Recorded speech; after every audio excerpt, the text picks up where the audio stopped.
刚刚呢从美国旅游回来啊，美国现在到底有多发达？不吹我也不黑啊，说一点肺腑之言，就说一下我去美国旅游之后的一些真实感受。今天呢，我就用我的心得呢给大家分享出来啊。很多人都说美国是世界强国嘛，数一数二。那我确实认可它的一个强大啊，因为美国呢在全球都有那种很多的一个基地，相当于是一种霸权行为嘛，总喜欢对别的国家指指点点的。那美国现在到底发展到什么程度呢？可能很多人还不了解啊，我就给大家说一说。从早上出门了，美国人是早上洗澡的啊，因为前天晚上基本上他们都会在酒吧里面、什么 KTV 会所里面玩得很晚，基本上玩到凌晨或者天亮回家。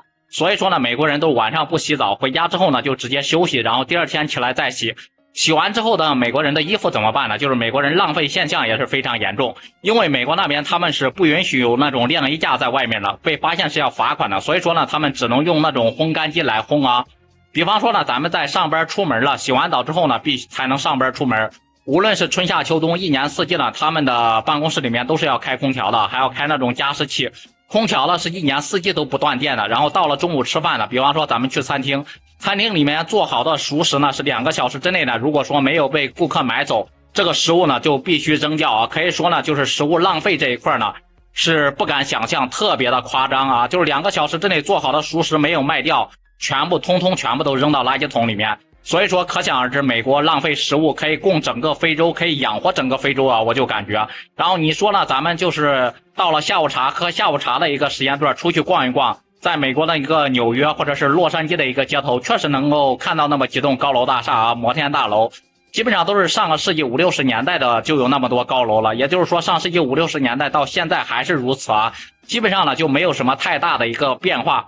大部分的房子呢稍微偏一点点，就比方说咱们武汉来说，三环以外都有很多的高楼大厦，对不对？但是到美国那边呢，只有纽约的市中心才会有几栋高楼，像那些标志性的一个建筑。那么其他的呢，基本上都是那种自建房、那种平房、那种别墅一样啊。美国人特别喜欢租那种房子。再一个就是美国虽然说它是发达国家，非常发达啊，但是呢老百姓手上基本上没有什么钱的，因为美国人普遍都是那种提前消费嘛，各种信用卡、万事达什么都是从美国那边流行过来的。美国人的消费观念也特别的超前，个个都是负债的啊。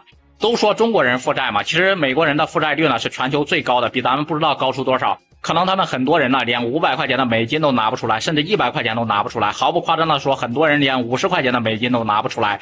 大部分人就是过着那种吃着碗里的看着锅里的，永远都是没有钱花的一个状态啊。所以说呢，这就是美国的一个真实状况啊。还有很多就是拿一个明显的举例子，就是美国人那边钓鱼没有咱们自由，就必须有钓鱼证啊。路边的花花草草呢都是有人管的，不能随便的乱采，采完之后呢有可能被发现就要被罚款。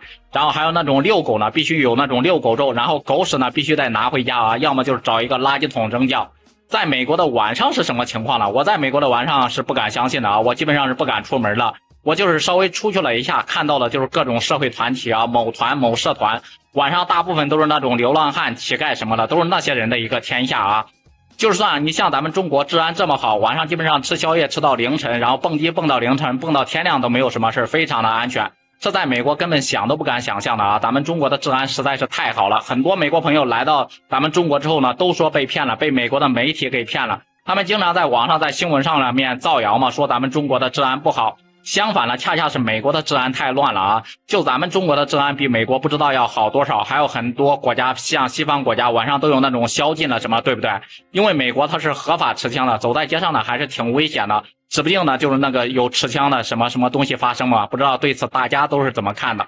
这呢就是我在美国的一个所见所闻，你们觉得美国怎么样？想去美国旅游吗？反正呢我是再也不会去的，我害怕的有命去没命回啊。一个呢就是那个治安的问题，另外一个就是文化的一个问题。